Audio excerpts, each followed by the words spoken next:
इचलकरंजीतील महाविद्यालयीन विद्यार्थ्यांमध्ये नशाबाजीचं प्रमाण वाढलंय। शहरातील बऱ्याच ठिकाणी मोकळ्या जागेमध्ये जाऊन हे विद्यार्थी चरस, गांजा आणि अन्य नशेच्या पदार्थांचं सेवन करतात। शहरातील पंचवटी टॉकीजच्या मागील बाजूला असणाऱ्या महापालिकेच्या गाळ्यातील रिकाम्या जागेत जाऊन काही विद्यार्थी इंजेक्शनद्वारे नशा करतात।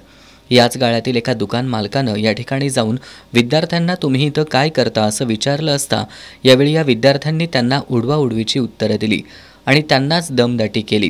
त्यानंतर ते नशेखोर त्यांनाच धक्काबुक्की करून तिथून पसार झाले। पंचवटी टॉकीजच्या मागील बाजूचा परिसर नशेचा अड्डा बनला असून याकडे पोलिसांचं मात्र दुर्लक्ष आहे।